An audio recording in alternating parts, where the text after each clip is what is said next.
پاکستانیوں ایک کڑوا سچ جو کہ پاکستان کی عوام کو شاید برداشت بھی نہ ہو کہ عمران خان جیل میں مر جائے گا یا پھر مار دیا جائے گا۔ تاریخ ان کو ایک بہادر کے طور پر ہمیشہ ہمیشہ کے لیے اپنے سینے میں زندہ رکھیں گی، اور ہو سکتا ہے کہ عرصہ 20-30 سال بعد پاکستان کی تاریخ بھی خود کو بدل کر انہیں ایک قومی ہیرو کے طور پر یاد کرنے لگے گی، لیکن اس کا حاصل کچھ نہیں ہوگا۔ قوم یوں ہی بے حال اور محکوم ہوگی۔ ان کی بہادری سے کوئی جوہری تبدیلی پیدا ہوتی نظر نہیں آ رہی، اور یہ عمران خان کی سب سے بڑی بدقسمتی ہوگی۔ ویسے دیکھا جائے تو خان کے پاس بھی آپشن محدود ہے۔ اس نے اب یا تو ایک بہادر سالار کی موت مرنا ہے یا پھر ڈیل کر کے ایک خود غرض کی موت کو گلے لگانا ہے، کیونکہ اکیلا عمران خان اب نہ تو کوئی تبدیلی لا سکتا ہے اور نہ ہی کوئی اس کے ساتھ کھڑا ہو کر اس کی جگہ موت کو گلے لگانے پر راضی ہے۔ چند لوگ ضرور ہو سکتے ہیں، لیکن بطور قوم اس پر زیادہ لوگ تیار نہیں ہیں۔ ویسے بھی اس قوم کو ہیروز کچھ زیادہ ہی پسند ہیں۔ اگر وہ ہیرو مردہ ہو تو یہ قوم انہیں کبھی نہیں بھولتی۔ البتہ یہاں زندہ ہیرو یا تو اکیلے چھوڑ دیے جاتے ہیں یا ان کی موت کا انتظار کیا جاتا ہے کہ وہ مر جائے، اور پھر یہ قوم سینہ کوبی کرتے ہوئے سینکڑوں سال انہیں یاد رکھے۔ اب بھی یہ قوم یہی کرے گی، عمران خان کو ایک ہیرو کے طور پر مار کر ان کے لیے سینہ کوبی کرتی رہے گی، لیکن جیتے جی ان کے خواب کو شرمندہ تعبیر کرنے کے لیے ہمت دکھانے پر زیادہ لوگ تیار نہیں ہیں۔ یہ بات اب خود پی ٹی آئی کی قیادت کو بھی سمجھ آ چکی ہے کہ اندرونی اختلافات، گروپ بندی اور ذاتی انا کی جنگ نے ہی معاملات کو یہاں تک پہنچایا ہے۔ انہی اندرونی لڑائیوں اور نفرتوں کا نتیجہ ہے کہ عمران خان جیل میں ہیں اور ان پر سختیاں کم ہونے کی بجائے بڑھتی جا رہی ہیں۔ افسوس یہ ہے کہ اس حقیقت کو تسلیم کرنے کے باوجود بھی قیادت اپنے اختلافات ختم کرنے کو تیار نہیں ہے۔ پہلے علی امین گنڈاپور کے خلاف پارٹی کے اندر ہی سازشیں ہوئیں اور انہیں وزارت اعلیٰ کے عہدے سے ہٹایا گیا۔ اب وہی طرز سیاست سہیل آفریدی کے خلاف دہرایا جا رہا ہے، اور امکان بھی یہی ہے کہ وہ بھی عہدے سے فارغ کر دیے جائیں گے۔ یہ اقتدار اور عہدوں کی جنگ کسی ایک فرد کا نہیں بلکہ پوری جماعت اور بالخصوص عمران خان کا نقصان کر رہی ہے۔ اگر یہی روش برقرار رہی تو سب سے زیادہ قیمت وہی شخص ادا کرے گا جس کے نام پر سیاست کی جا رہی ہے۔ پاکستان میں حکومت 4 مستقل اور ایک تبدیل ہوتے ہوئے حصے پر مشتمل ہوتی ہے۔ تبدیل ہونے والے حصہ حکومتی چہرہ یعنی سیاستدان ہوتے ہیں، جبکہ مستقل حصے بیوروکریسی، علماء اور ہماری اسٹیبلشمنٹ اور عدلیہ شامل ہیں۔ اور عمران خان کے حکومت میں آنے اور جانے اور آج تک سے پہلے لوگ صرف سیاستدانوں پر تنقید کرتے آئے ہیں۔ کیا یہ زیادتی نہیں ہے؟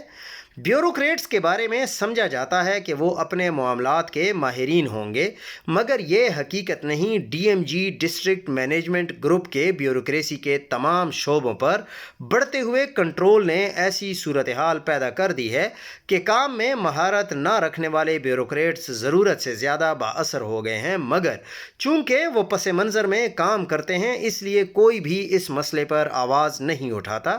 اس کے علاوہ چونکہ انہیں ملازمتوں سے برطرف نہیں کیا جا سکتا، اس لیے وہ حکومت کے کسی اور حصے کے مقابلے میں چیلنجز کا سامنا کیے بغیر اپنا تحفظ آسانی کے ساتھ کر لیتے ہیں۔ لیکن سیاستدانوں کو کرپشن کے طریقے سکھانے والے یہی لوگ ہوتے ہیں۔ بیوروکریٹس کے ساتھ زیادہ سے زیادہ برا اتنا ہو سکتا ہے کہ انہیں معطل کر دیا جائے یا او ایس ڈی بنا دیا جائے، مگر اہم بات یہ ہے کہ بیوروکریسی ایک ایسا ادارہ جاتی یادداشت رکھتی ہے اور وہ جانتی ہے کہ پاکستان میں کس طرح کام کیا جانا چاہیے، اس لیے انہیں آسانی سے نظر انداز یا تنہا نہیں کیا جا سکتا۔ اور یہی وجہ ہے کہ سول سروس میں اصلاحات کی تمام تر کوششیں شروع ہوتے ہی ختم ہو جاتی ہیں۔ اس کے بعد ہے ہماری عدلیہ۔ عدلیہ چونکہ خود فوج اور سیاستدانوں کی چنی ہوئی ہوتی ہے تو ان کے خلاف جانے کا سوچ بھی نہیں سکتی۔ پھر نوکری کے لوازمات اتنے کہ آپ سوچ بھی نہیں سکتے۔ اس کے بعد ہے اسٹیبلشمنٹ۔ یہ پچھلے 78 سال سے پاکستان کے اصلی مالک اور سیاہ و سفید کے مالک ہیں، اور پیسہ اتنا کہ سیاستدان مقابلہ ہی نہیں کر سکتے۔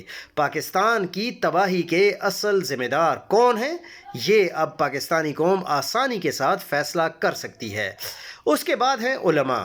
یہ وہ طبقہ ہے جو صدیوں سے طاقتور کی حمایت میں رہتا ہے۔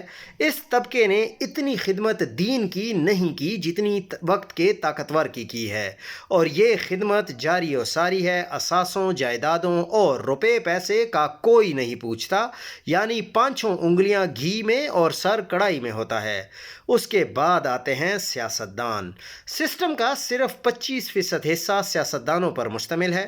سیاستدان حکومت کے تمام بازوؤں میں سب سے زیادہ عوام کے سامنے ہوتے ہیں۔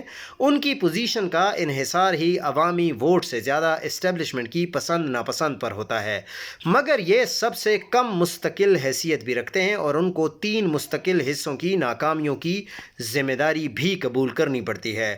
اس نقطہ نگاہ سے دیکھا جائے تو عوام حکومت کا صرف 25% حصہ ہی چنتے ہیں اپنی طرف سے، اور یہ 25% حصہ ہی دیگر 75% حصے کے کاموں کا ذمہ دار ہوتا ہے، جو براہ راست الزامات سے محفوظ رہتے ہیں۔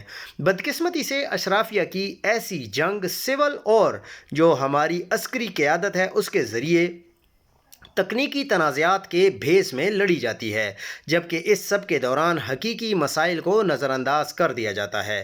عام فرد تصور کرتا ہے کہ حکومت خدمات ڈیلیور کرنے والا ادارہ ہے، تاہم سماجی انصاف اور مساوات کی عدم موجودگی کی وجہ سے حکومت کا خدمات ڈیلیور کرنے کا مکمل مرحلہ اپنے مرکزی حلقہ انتخاب یعنی اشرافیہ کو خوش کرنے کی جانب مڑ جاتا ہے تاکہ اپنا وجود برقرار رکھا جا سکے۔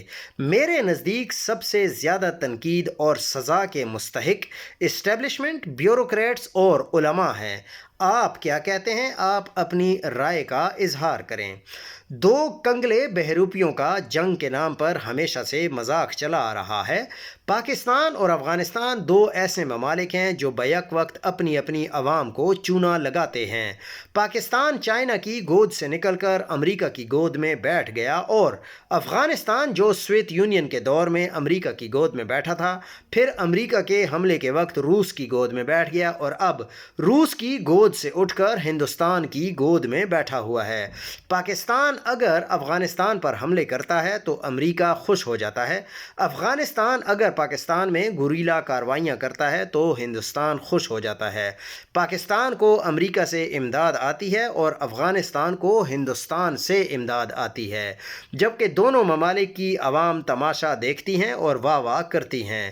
دونوں ممالک میں چند چیزیں مشترک ہیں۔ دونوں ممالک کی عوام کے پاس زہر کھانے کو بھی پیسے نہیں ہیں۔ دونوں ممالک میں انسانی حقوق نام کی کوئی شے نہیں ہے۔ دونوں ممالک دنیا کو یہ باور کرواتے ہیں کہ ہم خوشحال ہیں، جبکہ حقیقت میں دونوں پتھروں کے دور میں ہیں۔ دونوں ممالک میں مرکزی حکومتیں عوام کے مینڈیٹ سے نہیں آئیں۔ دونوں ممالک میں جمہوریت نہیں ہے۔ دونوں ممالک اسلام کے نام پر چورن بیچتے ہیں، جبکہ دونوں کی حکومتیں یہودیوں سے بھی بدتر ہیں۔ دونوں ممالک کے سربراہان انتہا درجے کے ایسے لوگ ہیں کہ وہ کٹ پتلیاں ہی ہیں، لیکن خود کو امیر المومنین کہتے ہیں۔ دونوں ممالک کے سربراہان میں سے ایک کو آپ جو مرضی کہہ لیں اور دوسرے کو بھی آپ جو مرضی کہہ لیں۔ کسی کو طالبان کہا جاتا ہے اور کسی کو یہودی پسند کہا جاتا ہے۔ شہباز شریف چونکہ چاپلوسی کی ہر حد ہوتی ہے اس کو پار کر رہے ہیں۔ بورڈ آف پیس واشنگٹن میں انہوں نے صدر ٹرمپ کو مخاطب کرتے ہوئے کہا کہ ان کی قیادت اور منفرد سفارتکاری دنیا میں امن کی ضامن ہے۔ اس کے ساتھ انہوں نے یہ بھی فرمایا کہ ٹرمپ کی وجہ سے ہی جنوبی ایشیا میں امن قائم ہے۔ یاد رہے کہ اس وقت ٹرمپ نے وینزویلا کے صدر کو اغوا کر کے قیدی بنا رکھا ہے، کیوبا پر ایک بدترین اقتصادی جنگ مسلط کر دی ہے جس کی وجہ سے وہ ملک قحط کے دہانے پر کھڑا ہے، گرین لینڈ پر امریکہ یورپ کو للکار رہا ہے، جبکہ ایران کو تباہ کرنے کے لیے اپنے بحری جہاز بحیرہ عرب میں بھی بھیج دیے گئے ہیں۔ اس کے ساتھ ساتھ غزہ کی نسل کشی میں آج بھی امریکہ پوری طرح ملوث ہے، جس کی ایک کڑی یہ بورڈ آف پیس کا ڈرامہ ہے۔ ایسے میں شہباز شریف کی طرف سے ٹرمپ کی خوشامد احساس کمتری اور منافقت کی بدترین مثال ہے۔